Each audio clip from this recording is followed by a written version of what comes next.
Good morning, or good afternoon, or good evening, whenever you come across this video.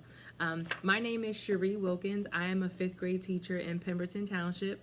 I am serving this year as the 2017-2018 Burlington County Teacher of the Year, which opens up the door of opportunity for learning, not just for myself, but for also my colleagues in the district and for within the county as well. So I wanted to start this video with a few tidbits.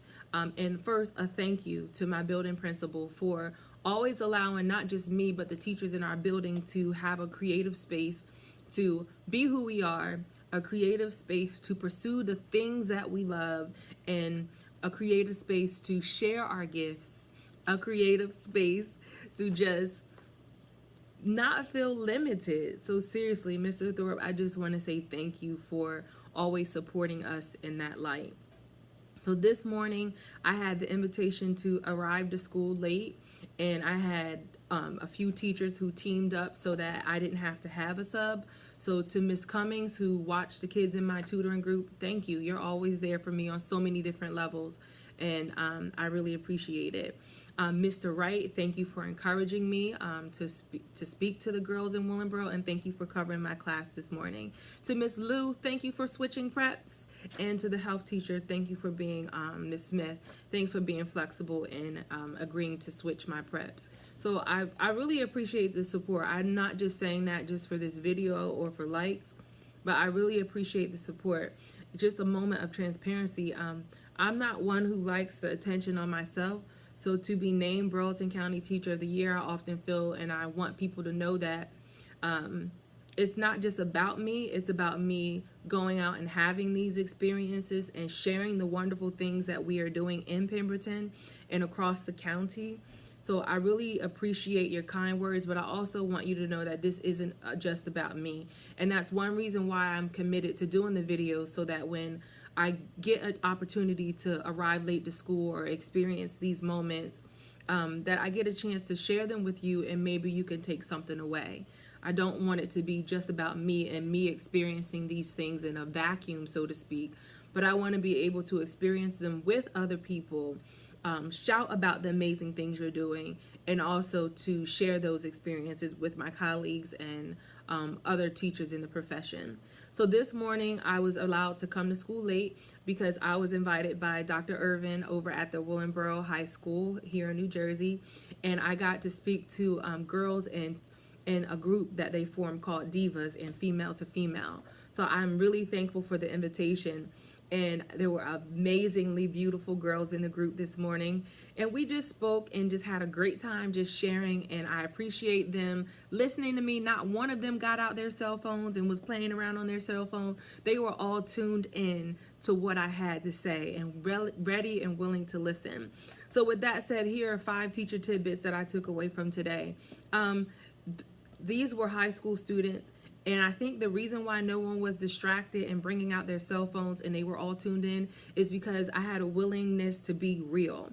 I think that as educators, it's important for us to be real and know that our life stories can impact the students who are in our seats or under the sounds of our voices. So I want to encourage you to be real and don't be afraid to share in life with your students. I shared about my childhood. I shared about my marriage, my awesome husband who I love. I shared about my little girl. So I think students or our children need to hear real life experiences, not just to be able to relate to us, but also just to be able to have those teachable moments from our own life. Another thing I was encouraging, I encouraged the girls in Willingboro at the high school today, was to share your gift. I used to identify with being shy. And I think shy is just a trick to get you to put a cap on the gifts that you have to share with the world. So I encourage them today to speak boldly and share their gifts. And I encourage you to do the same. Another thing I talked to the youth in Willingboro about today was the need to guard your heart. And not just to guard your heart, but to always protect your airways and your mind space. A lot of the music that our youth are listening to, it's not the best. And I made that face because oftentimes I I listen to, for the main part, I listen to K-Love, but every now and then I will switch the radio station to the popular radio stations that our children are listening to. So this, just so I'm not too far out of touch of what is being entered into their minds, or their airways, as I like to call it, in their mind space. So I turned on the radio last night to one of the popular radio stations, and the artist on the radio was singing about drug use, sex, violence. It was just bad. So I encourage the girls today to, as much as we diligently guard our hearts, we also need to protect our airways and mind spaces. As a teacher, as an educator, I think it's important not to be so far removed from the stimuluses that our students are taking in. So every now and then when you're in the car, change the radio station to something you wouldn't necessarily listen to. Take a moment to be in their environment. Take a moment to experience the things that your students and your particular population may be taking in. So that way, not to say you want to relate to them, but that way you will have a better understanding of what it is that they're being influenced by. So point 3, or teacher tidbit number 3, was encouraging your students to guard their hearts, but also protect their airways and their mind space, to be aware and cognizant of the things that they're taking in, whether it be purposely or whether it be subliminally. Teacher tidbit number 4 is to always be inviting. I think one of the reasons why I think the girls were so tuned in is because I was inviting. Like, anybody have anything they want to share? What do you think about that? Not all the time monopolizing the conversation, but inviting them to be a part of the conversation, to drive the dialogue.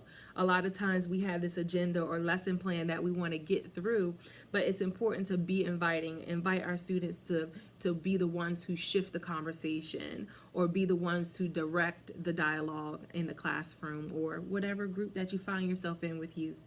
I think it's important to be inviting too, so that they realize that they're never alone, that they don't have to go through life alone, that we as educators are here to partner with them and share in life with them.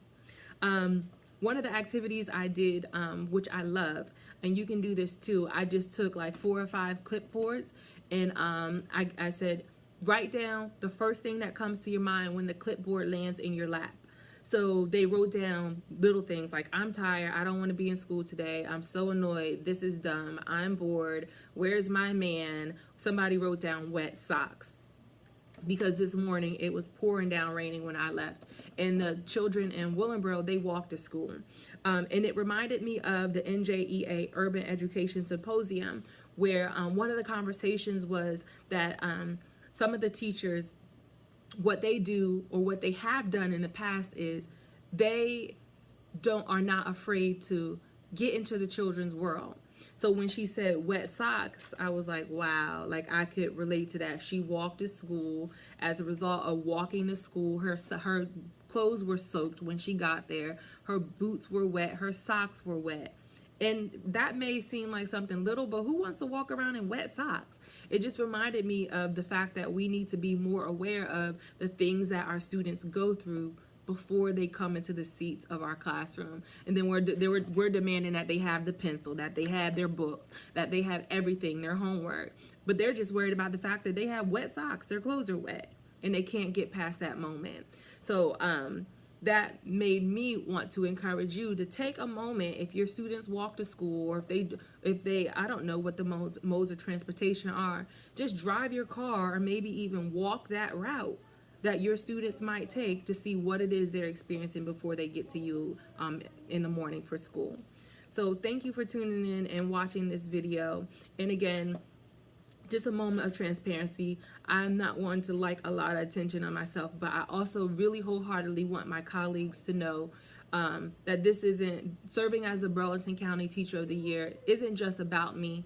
Hopefully you'll feel encouraged to share with me some things that you're doing in your classrooms around the Pemberton Township District or within the county.